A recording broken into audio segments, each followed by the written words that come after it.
vai chegar um momento de confronto na tua vida.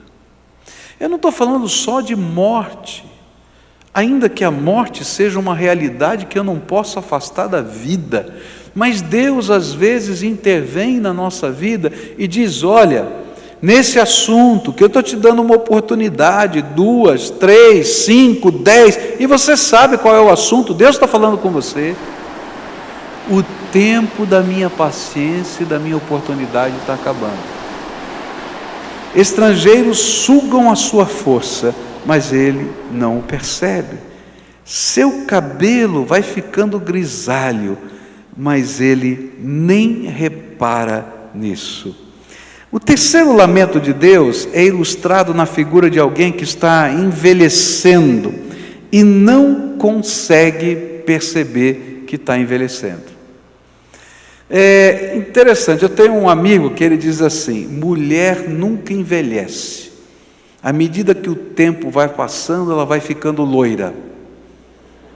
Eu não sei se é verdade, Eu estou vendo muita mulher balançando a cabeça, é verdade, né?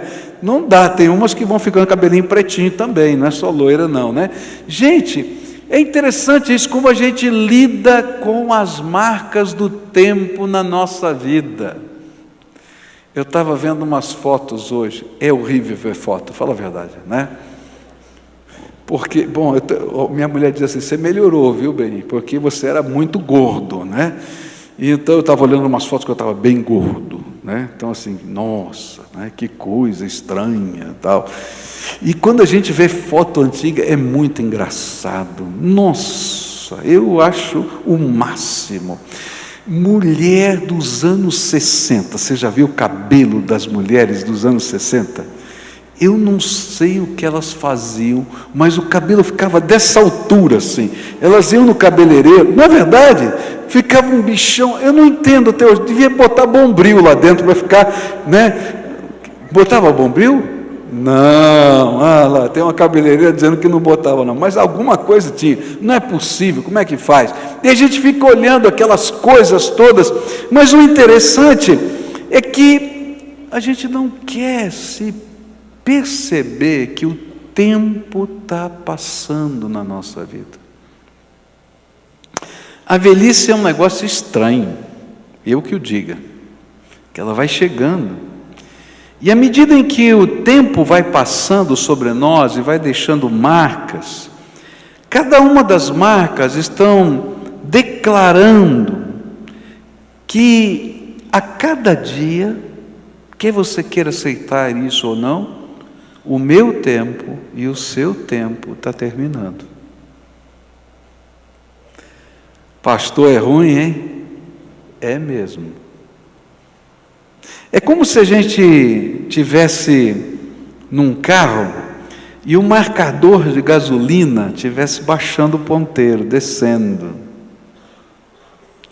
E, queridos, hoje falta um pouco menos de tempo do que ontem para o seu encontro com Deus, para o dia que a gente vai se encontrar com o Senhor. E não tem como a gente fugir dessa realidade. E não importa a idade que você tenha, o meu e o seu tempo estão passando. A vida está passando. Meu pai tinha um carro muito estranho. Quantos lembram da Romizeta? Levanta a mão aqui. Tem alguns velhinhos aqui, hein? Olha, tem a foto da Romizeta aqui? Bota, olha aí. Quem nunca tinha visto a Romizeta? Levanta a mão. Olha só, hein? Esse carro é muito estranho. Meu pai tinha um carro desse, né? Então era muito engraçado, porque era minha mãe, meu pai, que ficavam sentados ali, porque só cabia 2 pessoas, né? Fechava aquela porta, a direção abria junto, era muito engraçado aquele carro. E eu ia atrás da cabeça da minha mãe, ali em cima daquele vidro lá traseiro. Esse era o meu lugar, tá? Agora, esse carro aí, ele tinha uma característica interessante, ele não tinha marcador de gasolina. Então você ia dirigindo o carro e de repente ele usava um motor de lambreta, tá? E de repente ele começava. Aí meu pai gritava assim: vira a alavanca, porque tinha uma tramelinha que ficava lá atrás, bem onde eu ficava, que tinha o tanque reserva, entende? E tinha 2 tanques, um do lado direito e outro do lado esquerdo. Então quando você virava aquela tramelinha, começava a entrar gasolina do outro tanque, e ela fazia e ia embora. Era muito engraçado aquilo. E eu era o cara da alavanca, entendeu? Quando começava, ele dizia: vira rápido, porque não podia morrer, porque se morresse tudo, não ficasse gemendo o carro lá, aí para pegar era difícil, porque tinha que empurrar a bichinha, porque a gasolina, a bombinha tinha que funcionar, aquela coisa toda, então tinha que ser rápido. Eu ia lá e eu ficava tudo deitado naquele carro ali, né? Bom, eu era pequenininho, né? Já deu para ver, senão não ia caber lá dentro, né? Gente, que carro estranho! Às vezes, queridos, nós somos assim, que nem a Romizeta. A gente não percebe que a vida da gente está passando, e a vida da gente é uma grande oportunidade para nós, da gente andar com Deus, da gente conhecer a palavra de Deus, da gente conhecer o poder de Deus.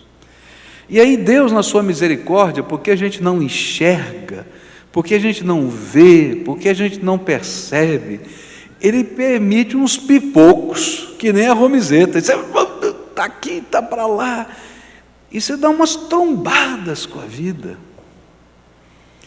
E aí a gente descobre que a vida da gente é tão passageira e que a gente não tem controle sobre a vida da gente. A gente não tem controle sobre a vida da gente.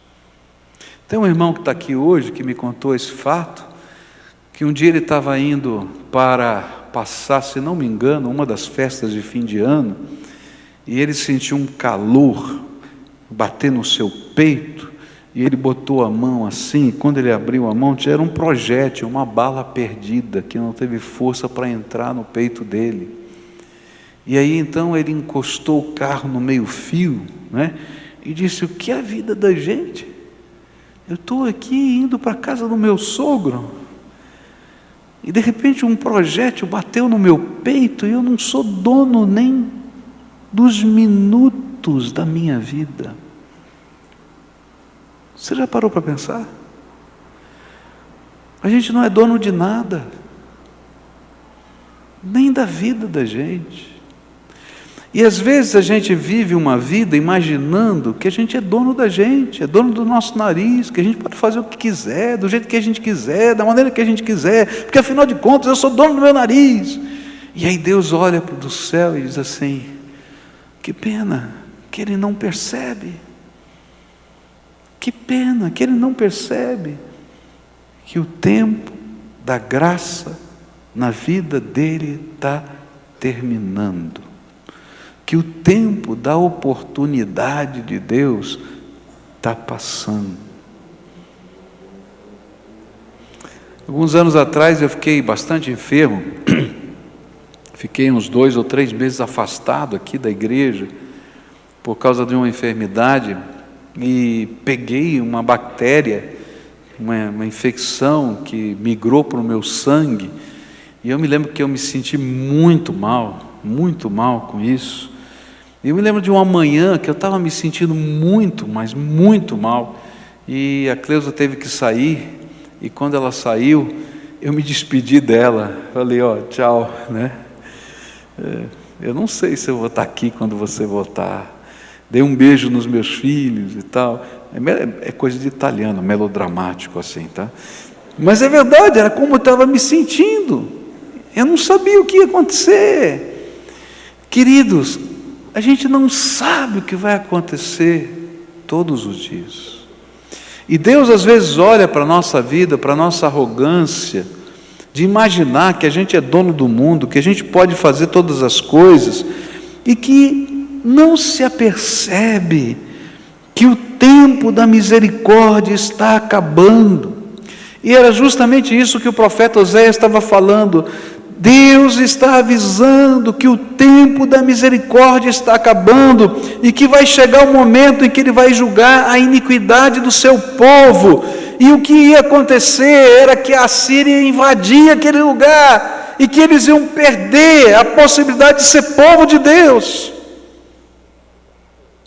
E mesmo que aquele povo estivesse percebendo os sinais no contexto da vida de toda a nação, da mesma maneira como eu posso ver no meu espelho lá em casa, os meus cabelos brancos na minha cabeça, eles não se apercebiam que os mesmos eram anúncios de Deus para cada um deles. A minha pergunta para você nessa noite é: quantas vezes Deus tem falado ao seu coração, usando situações da vida para fazer você mudar de atitude, e mesmo assim você não é capaz de perceber que esses são sinais de Deus que estão alertando você da parte de Deus que o tempo da misericórdia está passando, que vai chegar um momento de confronto na tua vida.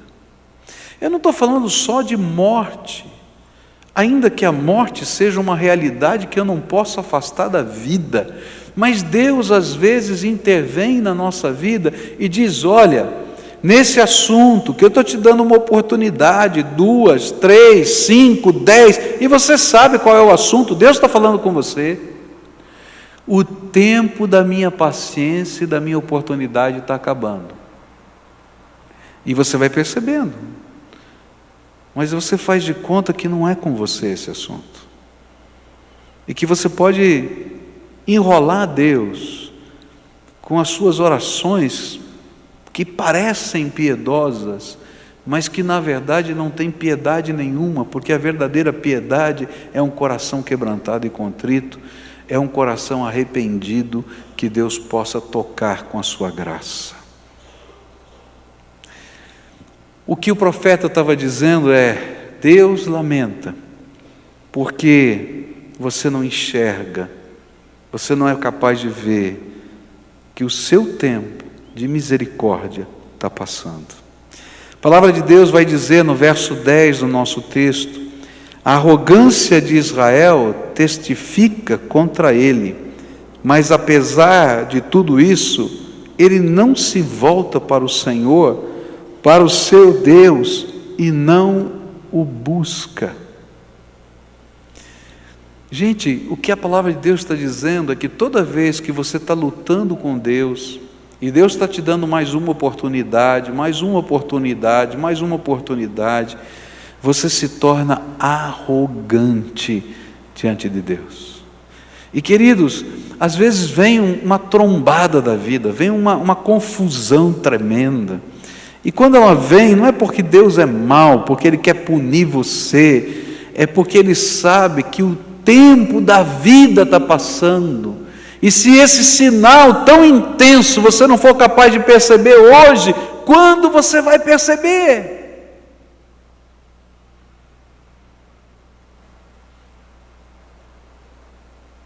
Quando? E aí Deus então tem que quebrantar o nosso coração. O que é quebrantar o coração? É quando Ele pega a nossa arrogância e com uma marreta quebra. Não é fácil. Às vezes eu e você somos como aquela parábola ensina. Somos um terreno duro, que Deus está semeando com a sua graça, com a sua misericórdia, as sementes do seu amor, da sua misericórdia, da sua graça, do seu poder, todo dia. A Bíblia diz que como o terreno é duro, Satanás vem, como os pássaros vêm e comem a semente que está sobre a terra dura. Por quê? Porque a semente é tão poderosa que se ela ficasse sobre a terra dura, ela germinaria de alguma maneira. Então o inimigo vem e leva.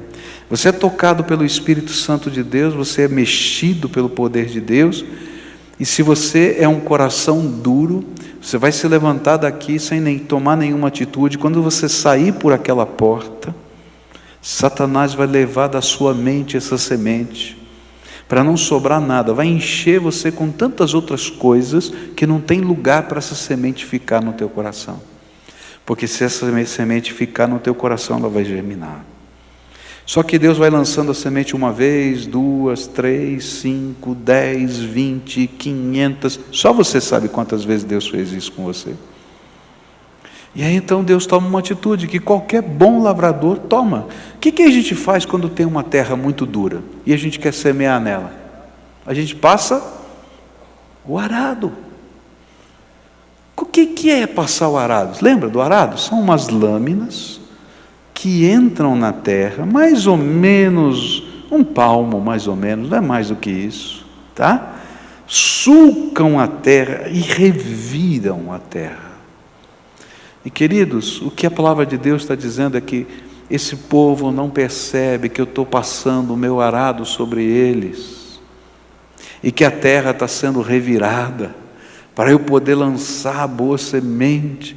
E quando Deus está passando o arado sobre a nossa vida, quando Ele está marcando o tempo da nossa existência, com os sinais da sua misericórdia, porque o arado de Deus é a misericórdia dEle sobre nós, Ele está dizendo: filho, está na hora de tomar uma decisão séria e andar comigo.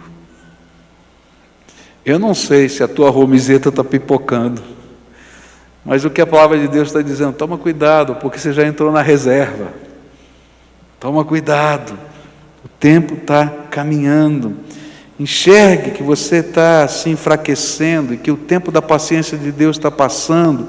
Pare de confiar em si mesmo, pois uma das características da velhice é que as coisas mais simples, em que nós somos completamente independentes toda a vida, passam a ser limitadas. Essa é uma das coisas terríveis da velhice. Alguns de nós corríamos sem nenhum problema. A gente vai envelhecendo, a gente anda devagar. E quanto mais velho fica, a gente não levanta o pé, a gente arrasta o pé assim. Já percebeu? Não é verdade? E tem que segurar no corrimão. Antigamente não precisava. Deus está dizendo: olha, presta atenção, presta atenção, presta atenção. Você depende só de mim. Última coisa que eu queria deixar com você. Verso 11 diz assim: Efraim é como uma pomba, facilmente enganada e sem entendimento. Ora apela para o Egito, ora volta-se para a Síria. O quarto lamento de Deus era porque o seu povo era como um pássaro ou uma pomba, que não se percebe caindo na armadilha de caça. É tolo a ponto de cair nas artimanhas do inimigo. Toda conjuntura os atraía, mas de fato o que viria era a invasão, o domínio, a destruição das 10 tribos do norte de Israel. A Síria seria a conquistadora, que não somente dominaria a região, mas que misturaria os povos para formar o povo samaritano, que ocuparia o lugar deles na história. E o lamento de Deus é que o seu povo cai nas armadilhas do inimigo, não sem aviso. Porque o Espírito de Deus tem falado com você de muitas maneiras. Não sem ensino, porque a palavra de Deus está nas tuas mãos e ela declara a você o que Deus quer que você viva. Não sem proteção, porque os anjos do Senhor já te livraram não sei quantas vezes. Para ver quantas vezes Deus te deu livramento. Não sem profecia. Algumas vezes eu acho incrível como Deus trabalha. Eu não sei se você já viveu isso. Você está lendo a Bíblia, por exemplo, e você está vivendo uma área que não é legal. Parece que você só lê texto da Bíblia que fala daquela área, e parece que o texto brilha para você e diz assim: ô cara, presta atenção, estou falando com você. Não é verdade? Ou então você está no meio assim, ninguém sabe o que está acontecendo, alguém vem te contar um caso, e o caso tem a ver justinho com você, o que você está vivendo. Parece, o que está acontecendo? Que negócio é esse? É porque Deus está mandando a sua palavra para você. Não é para o vizinho, não, é para você. E a palavra dele vem das maneiras mais incríveis possíveis. Eu me lembro de um senhor que disse que estava virando o dial do rádio, né? E estava fazendo uma viagem, descendo para Joinville, e estava virando o dial do rádio, e na hora que ele passou na rádio que a gente estava pregando, que eu estava pregando, eu falei uma palavra que tinha a ver, aquela palavra despertou, porque tinha a ver com a vida dele, e ele começou a ouvir, daí o rádio começou a falhar, porque ele estava na estrada, ele encostou na beira da estrada, porque ele sabia que era a palavra de Deus para ele. Puxa vida, eu estou no rádio, nem sei o que está lá.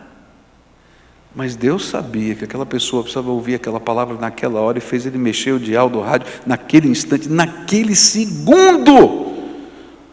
Porque não é sem profecia que a gente cai nas armadilhas do inimigo. Isso tem acontecido na tua vida. A palavra de Deus vai dizer para a gente que não é sem disciplina que a gente cai nas armadilhas, porque às vezes antes do dia ruim, Deus vem e permite uma pequena trombada, e você diz: olha só o que aconteceu, puxa vida, agora eu vou acertar a minha vida. É cara de pau, passa 2 dias, você esquece, não é verdade?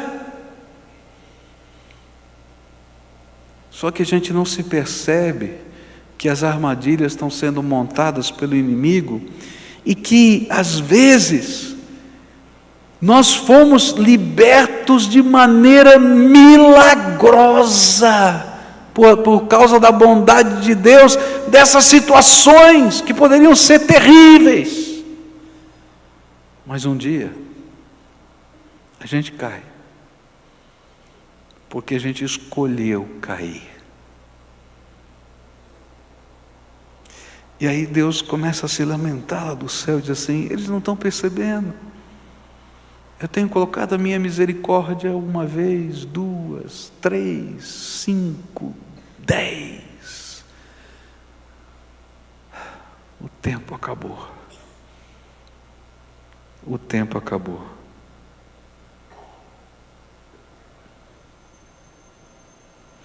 E sabe por que a gente cai? Porque assim como uma pomba, um passarinho cai na arapuca, a gente acredita nas promessas da ceva. Sabe o que é a ceva? Quando um caçador vai lá, ele prepara um pouquinho daquilo que o animal gosta de comer, e ele prepara na arapuca aquela comidinha do passarinho, e o passarinho olha para a promessa da ceva, daquela comidinha que está lá, ele entra e é preso na arapuca. E aí o inimigo faz a mesma coisa com a gente, ele faz promessas de uma ceva, de um sucesso, de uma alegria, de um bem-estar, de uma felicidade mentirosa, porque você vai ser preso na arapuca dele. É isso que a Bíblia está dizendo. E aí Deus grita: para, não vai por aí, sai daí, não é esse o caminho. E Ele tira uma arapuca do teu caminho, tira outra, tira 2, tira 10. Aí chega uma hora que você entra lá e escolhe entrar lá dentro. E aí, Deus está chorando porque o seu povo morre, porque o seu povo sofre, porque o seu povo perde, como a pomba que vai para a panela da casa depois da caça. Porque essas pombas não é para ficar guardadas lá na gaiola, não. O caçador botava essas armadilhas naquele tempo para comer a pomba. E essa é a figura que está aqui no texto. E o apelo do profeta é: não se iluda com as ofertas do inimigo, porque o inimigo só veio para matar, roubar e destruir. Nada de bom pode vir das mãos dele. E ainda que o caminho pareça direito, diz a Bíblia, há caminhos que parecem direitos, corretos, mas o fim deles é a morte, diz o Senhor. Nessa noite, Deus me trouxe aqui para falar para você uma coisa muito simples.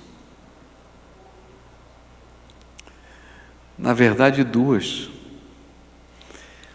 O tempo da paciência de Deus está acabando. Consegue entender? E as marcas disso estão em você. Olha para o espelho. Olha para o álbum de fotografias. Olha para que, se você tem cabelo branco, está chegando. Se não tem, já caiu. Tem uma piadinha que me contaram uma vez que dizia assim: quando o cabelo desce e encontra massa cinzenta, ele embranquece. Quando ele não encontra nada, cai. Tenha misericórdia, Senhor. É brincadeira. Mas o que a palavra de Deus está falando aqui é sério. O tempo está passando. O tempo está passando. Dá oportunidade de Deus na nossa vida. Toma cuidado com as promessas que o inimigo faz, porque eles são ceva na arapuca. Não é bênção.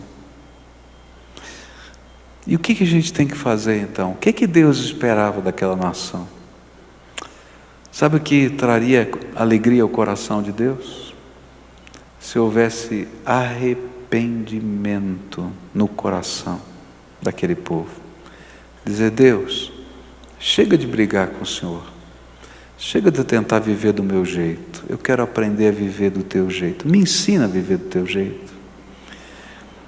Não é uma religiosidade que Deus espera de você, mas é uma vida entregue nas mãos do Senhor, onde a gente vai dizer: Senhor, me ensina a tomar decisões na minha profissão segundo a tua vontade, me ensina a ser marido segundo o teu coração, me ensina a ser esposa segundo o teu coração, pai, filho, me ensina a viver segundo o teu coração.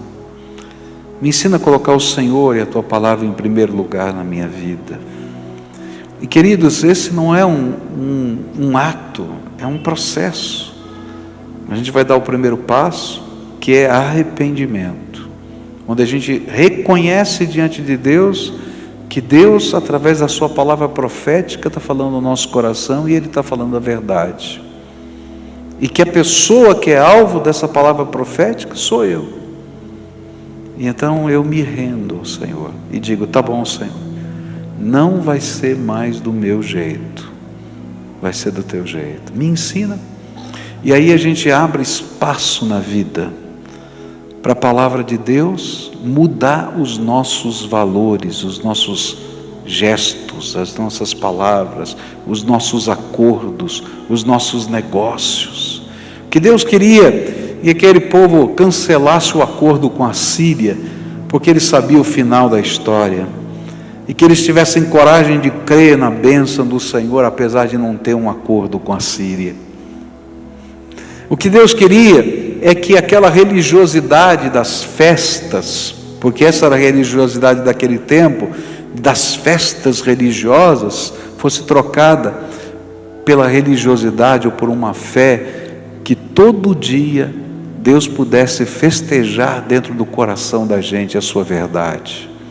É uma diferença muito grande, porque se eu tenho a religiosidade das festas, eu imagino: já cumpri minha obrigação, já vim na igreja hoje. Agora, se Jesus vive na minha alma, eu estou aqui para celebrar Jesus, para ser bênção nessa terra, para fazer diferença. Então, nessa noite, se o Espírito de Deus está falando com você, se você tem cabelo branco ou não tem cabelo, se você é um jovem, se você é uma criança, se o Espírito de Deus está falando com você, eu vou te convidar para sair do teu lugar, vir aqui à frente para a gente orar junto. Uma oração de arrependimento, de confissão e de entrega. Senhor, para de chorar. Para de chorar por mim. Porque eu quero ser a alegria do Senhor. Porque a minha vida vai estar nas tuas mãos. Porque eu quero que o Senhor veja o meu futuro numa outra perspectiva. Na perspectiva não só da misericórdia que impede o castigo, mas da graça que, além de impedir o castigo, renova, transforma e abençoa. Se o Espírito de Deus está falando com você, vem para cá, eu quero orar com você. Se você está ouvindo a voz do Espírito no teu coração hoje, e você quer dar esse passo de fé, então vai saindo do teu lugar, eu quero orar com você. Se tem uma família que o Espírito de Deus está falando, olha, está na hora de começar de novo. Vem você, vem com a sua esposa, vem com seus filhos, vem com a sua casa, porque esse é tempo de Deus. Se você tem ouvido, tem visto sinais de Deus na tua vida, então para de lutar. Esse é tempo do Senhor com você. Esse é tempo do Senhor com você. Vem para cá. Vem. Tempo de entrega, tempo de confissão, tempo de busca, tempo de misericórdia, tempo de graça, tempo de arrependimento, tempo de vida. Graças a Deus. Graças a Deus. Louvado seja o Senhor. Quem mais? Se você está na galeria, desce por essas escadas aqui, que a distância não te impeça de se aproximar do Senhor aqui hoje, dele fazer a obra que Ele tem que fazer na tua vida. Se há coisas que você não consegue lidar com elas, Deus sabe. O que Ele quer é que você queira que Ele lide por você com elas, e que o poder do Espírito de Deus se manifeste na tua vida, com libertação e com transformação. Se você não quer mudar, não vem, porque Deus vai trabalhar mudança na tua vida. Esse é o jeito de Deus trabalhar, Ele trabalha mudança na nossa vida. Quem mais o Espírito Santo de Deus está falando? Vem, pode vir, em nome de Jesus. Vem, é tempo de Deus na tua vida, é tempo de Deus, é tempo de Deus. Ele quer te abençoar, querido. Ele quer sorrir com você.